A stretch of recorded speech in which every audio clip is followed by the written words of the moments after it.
Hello viewers, নিয়ে আসলাম তোমাদের জন্য আরও একটা নতুন ভিডিও। আজকে আমি যে গেম নিয়ে আলোচনা করব সেই গেমের সাথে আমাদের অনেকের অনেক স্মৃতি জড়িয়ে আছে। এতক্ষণে তোমরা হয়তো বুঝতে পেরে গেছো আমি কোন গেমের কথা বলছি। আমি 1900 শতকের জনপ্রিয় একটা গেম জিটিএ ভাইস সিটি সম্পর্কে কথা বলছি। তো আজকের এই ভিডিওতে আমি জিটিএ ভাইস সিটির স্টোরি এক্সপ্লেন করব তোমাদের সামনে, তাও আবার সংক্ষিপ্তে। তোমরা সবাই জানো ভাইস সিটি এর প্রধান চরিত্র টমি ভার্সেলি। টমি ভার্সেলি আগে লিবার্টি সিটিতে ফ্যারেলি ক্রাইম ফ্যামিলির সদস্য ছিল। টমির বস সনি ফ্যারেলি তাকে একটি বড় চুক্তির জন্য ভাইস সিটিতে পাঠায়।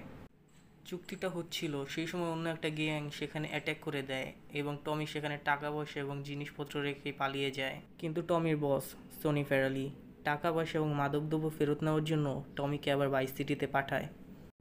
তারপর টমি ভাইস সিটিতে থাকতে শুরু করে। ভাইস সিটিতে থাকার সময় টমি অপরাধ জগতের ক্ষমতা অর্জন করে। এছাড়াও টমি ভাইস সিটিতে দিয়াস ক্রাইম ফ্যামিলি, যা ভাইস সিটি এর ধনী ও শক্তিশালী ড্রাগ লর্ড, এই গ্যাংয়ে কাজ করতে শুরু করে। কিন্তু টমি একসময় জানতে পারে তার ড্রাগ চুক্তি বাতিল হওয়ার পিছনে এই দিয়াস ক্রাইম ফ্যামিলিরই হাত রয়েছে। তাই টমি দিয়াজকে হত্যা করে ও তার সম্পত্তি দখল করে। টমিকে ভাইস সিটিতে বিভিন্নভাবে সাহায্য করে ল্যান্স ভ্যান্স। কিন্তু একসময় টমি জানতে পারে ল্যান্স ভ্যান্স তার সাথে বিশ্বাসঘাতকতা করে তার আগের বস ফ্যারেলি ক্রাইম ফ্যামিলির লিডার সনি ফ্যারেলির সাথে হাত মিলায়।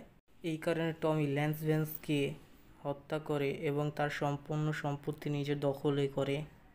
যখন টমির হাতে ভাইস সিটির সম্পূর্ণ দখল চলে আসে, তখন সনি ফ্যারেলি টমিকে নিজের রাস্তা থেকে সরিয়ে ভাইস সিটির সম্পূর্ণ দখল নিতে চায়।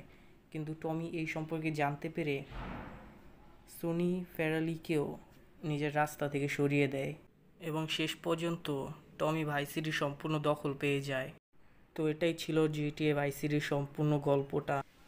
আর একটা কথা, তোমাদের যদি এই ভিডিওটা ভালো লাগে তাহলে চ্যানেলে একটা সাবস্ক্রাইব করে দিও পরবর্তী নতুন ভিডিও পাওয়ার জন্য।